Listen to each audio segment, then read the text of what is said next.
Welcome to Talking Data. Our Talking Data series seeks to offer timely insights into macro market themes along with macro data and its impact on the economy and markets.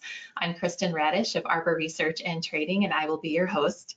Today, Ben Breitholtz of Arbor Data Science will be discussing tips, inflation expectations, and how owner's equivalent rent may be a game changer. Ben, is inflation coming? Maybe. Well, that's kind of the big question going into 2021 as we get this roaring 20s, kind of explosive growth, global synchronized growth, potentially in Q2, Q3 of next year. And this is something investors, the financial media have seen coming. We've been tracking their kind of outlook on inflation, and we've been looking at news trends. There's a chart we have here that shows that news trends have really doubled, if not tripled, in terms of talking about inflation accelerating, rising, increasing over the year ahead. And we've really seen the most enthusiasm since the middle of 2009, middle of 2010, when we were coming out of the great financial crisis. Now, historically, that's actually led to realized inflation looking over the next 6 to 12 months. You can look, there's a chart here showing coming out of the financial crisis out of 2014-15 when crude oil was absolutely demolished. We ended up pushing well above 2% on headline PCE inflation, which is one of the Fed's favorite preferred metrics.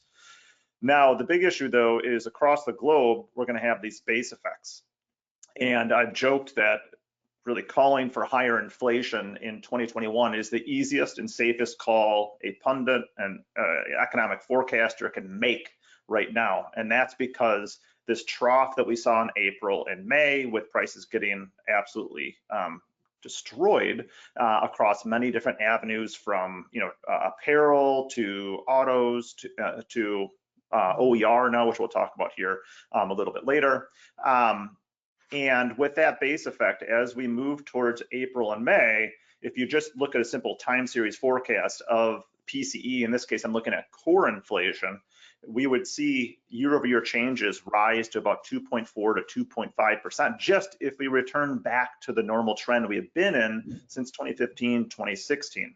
So that makes the concept of, oh, inflation's coming, kind of almost a certainty. It's really now a question of how much does that inflation endure, how spread out is it across services, goods, and housing and so on. And then again, can that persist through the end of 2021 into 2022?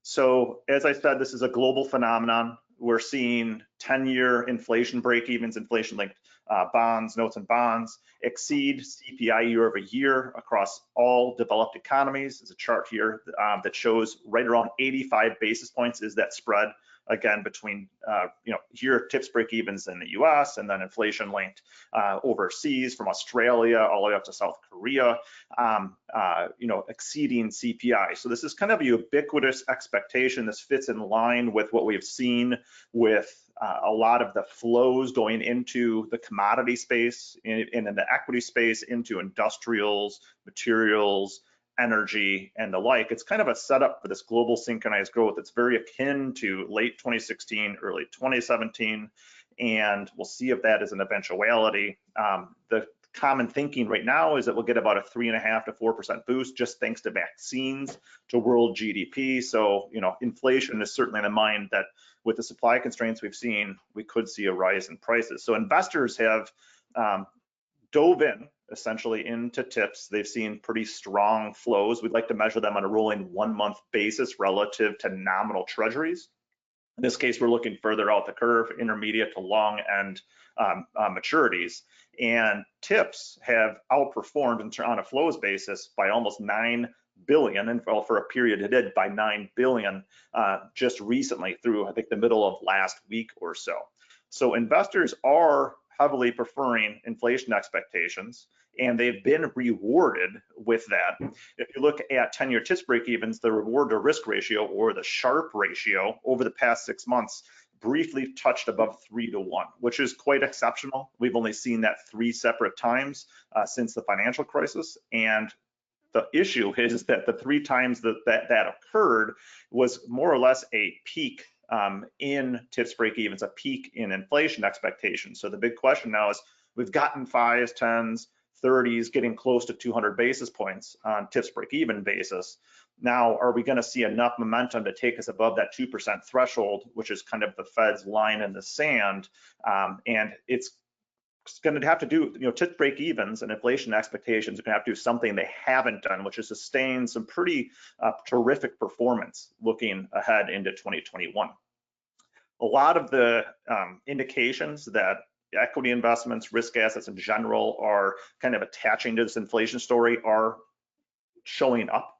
So if we take the majority of the kind of the industry groups among the S&P 1500, we see that the areas in the sectors, industries where we expect inflation to touch them and really correlate positively is occurring. So things like steel, industrial conglomerates, aluminum, machinery, chemicals, and so on have seen a increasingly positive correlation to tips break-even. That's part of that global reflation story. On the flip side, and this is something to keep in the back of your mind, the hotter kind of tech space, including internet retail, interactive home entertainment, even communications in the wireless space and household products, they've seen their connection to tips break-even suddenly turn really close to zero to slightly negative, meaning that maybe if we do get this recovery in inflation, the Fed allows that to persist, meaning they lean into that inflation, which is very different than what we've seen historically. That would ultimately potentially be a negative for some of these higher risk kind of tech-oriented locations or sectors. One of the cases we've made is that tips break-evens in the 10-year space have actually surprisingly underperformed where we'd expect them to be based on risk assets. So we put together this really simple kind of model, and it's a support vector machine, which is fancy. I can get into that, anyone that wants to hear about it in a separate venue. And we took 5 different components, one being energy, crude oil, was it copper, market risk, which is essentially implied volatility, global liquidity across credit and governments, which we use B of A's index, and then we looked at flexible CPI, which attaches so well to tips break-evens.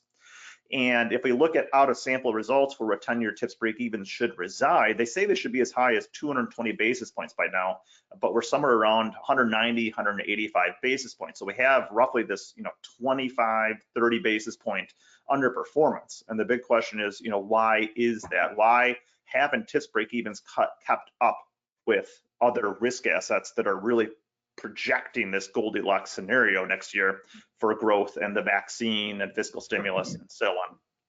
And it really comes down to now investors' apprehension to price in 2+% headline CPI or PCE really over the next 5+ years. And one of our favorite metrics and charts that we've been sharing with all of you is inflation swaps, caps, and floors, which are essentially call and put options on CPI over different tenors, maturities.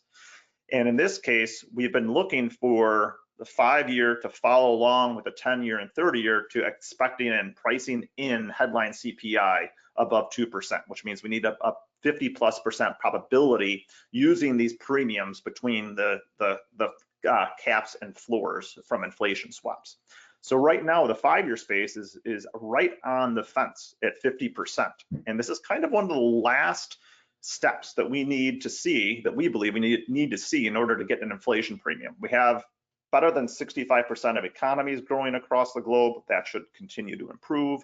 We have better than 60% of commodities, excluding precious metals, rallying on a year-over-year basis. Those are 2 positive things for tips break-evens and for inflation around the globe. Now we just need investors to buy in. So we need to see this 50% probability offered by the 5-year outlook to push well above 50%. And that's going to really should or should not happen within the week, these next number of weeks going into the early months here of 2021. The story here is that investors have really not priced in an inflation premium. So as much as we want to talk about the global reflation, the tips break-evens as a product in terms of its performance has been dominated by an absolute smashing reduction in its liquidity premium. Now the Fed owns 30+% of TIPS, at the intermediate to long end of the curve. They've helped dampen that liquidity premium the most, which has allowed TIPS break-evens to rebound appreciably. Took 10-year break-evens. You can probably explain almost all of 10-year TIPS break-evens rebound to about 180 or so basis points based on this liquidity premium alone. So looking at the DKW decomposition of 10-year TIPS break-evens, we can see that the contribution by the inflation premium relative to the liquidity premium is very scant, has yet to truly show up. So that's why we've laid out historically these 3 steps. We need 50% plus of economies growing, 50+% of commodities producing year-over-year gains, and then we need 50+% probabilities from 5 years on up to 30 years that investors are expecting 2+% headline inflation. So we'll see if that shows up. Now we can get a leg up on, is the inflation premium showing up or not? And how we can do that is look at the connection between TIPS break-evens and really nominal yields in general and the VIX, so equity implied volatility. And what we have seen in recent weeks is the correlation between, for example, TIPS break-evens and the VIX go from an extremely negative, not extremely, but a negative level of around -0.5, all of a sudden to 0 to slightly positive. And the last time this happened was Vol-mageddon in early 2018 when we saw everything kind of hit the fan. Some of that was an inflation story. And in this case, I think it means that the goodness of inflation, inflation rising, is no longer attached to dampening or lower equity volatility. We want to watch this closely, because then if we get this higher and higher correlation between the VIX and TIPS break-evens, it means that equity investors are that much more concerned. Now, what is really the outlook though for CPI over the short to medium term? One of the issues we have and concerns is that with the slowing job market that we've seen, kind of stair-stepping lower and lower in non-farm payrolls prints, we believe that headline CPI over the short to medium term will not really offer many fireworks. We'll see a rebound like we have last month to about a growth rate of 20 basis points per month on a headline basis. We think core CPI will kind of flutter around 15 basis points per month, and this should persist really into March or April of next year. Now, that doesn't mean that the big year-over-year number is going to falter. That's likely due to base effects, again, going to look really strong. But one of our fears is that the month-over-month, or if you look at a 3-month annualized CPI or PCE, there's not going to be a whole lot of enthusiasm. Now, why could that be the case, and what do we need to see to really make that change? And that comes down to OER. So owner's equivalent rent has been absolutely demolished in recent months. Thanks to COVID and forbearance, a whole host of issues. And it's really the 800-pound gorilla in the room, weighing on headline and core inflation. It comprises almost 25% of headline CPI. And we have a nice chart that shows that we had nice 3% year-over-year changes in OER really across major regions that persisted really from 2015 up until COVID-19 hit. But those have all decelerated to the point where now at about 2.3% year-over-year growth rate in OER. Now, we've never really fallen below 2% away from the great financial crisis. So the big question kind of before the court here is OER, our rents, equivalent rents, are they going to fall to true recessionary, financial crisis levels? And that's what we're trying to gauge. One way we can kind of say probably not is looking at the apartment tightness. So the NMHC has a nice index measuring apartment tightness, and we have a chart where we show it lagged 12 months relative to OER, and whenever that tightness has gotten to really an extreme degree of looseness, meaning that the apartment conditions are extremely loose, like we saw in early 2003, and then we saw in early 2009, that's typically marked the bottom in the year-over-year change in OER. So in a sense, you could say that some of these metrics, like the tightness, were excessively loose, which means that we should mean revert to a certain extent. Now, our favorite way to see if this will be the case is to burrow into more high-frequency alternative data, and that is through Google search activity. A lot of the kind of efforts that go into forecasting OER have focused on vacancy rates, unemployment, and kind of more traditional economic indicators. And frankly, they don't do a good job at forecasting OER. There's a lot of struggles that practitioners have in getting a flavor for what OER will do. So instead, we've looked at 35 different topics across Google searches. We've taken it by region. In this case, we're first going to talk about it on a national level. And that is everything from things that are favorable to rents and to those that are that which is unfavorable. So for example, we have a chart here that shows those search topics that are favorable, meaning they have a positive correlation to OER, and that runs from just simple apartment searches to I need a 1-bedroom apartment, or I need a U-Haul to move from this apartment to that apartment, all the way out to vacation rentals. And these searches had been were demolished in March and April as COVID hit, but they've actually seen quite the resurgence going into year end. So there are increasing amounts of searches by consumers that are looking to get into apartments, looking for 1-bedroom, housing, looking to enter a lease, to relocate, and so on, which is, I think, a positive for OER going forward. But on the flip side, the searches that are unfavorable, that have a negative correlation to OER historically, still remain elevated. And that's everything from bankruptcy to charge-offs, evictions, forbearance, all the way out to unemployment benefits. And as we all know, we've seen an uptick in initial jobless claims lately, which is not good. But these searches on a nationwide level still remain elevated. So we have this kind of a lot of good happening. Consumers want to get back out there and spend. The vaccine's coming. They want to seek new shelter. But there's an apprehension and this lingering effect of the job market that's still struggling, and the potential for evictions, the potential for bankruptcies, and so on. So what we do is we've spread these two metrics. Let's look at searches that are favorable for OER and those that are unfavorable. And you can see there is quite the connection to OER, the year-over-year change in it, looking back to the financial crisis. And when we turned positive, meaning we had more favorable searches versus unfavorable searches for rents, was the period when OER on a year-over-year basis really started to rebound in late 2010, early 2011. Now this spread has yet to turn positive.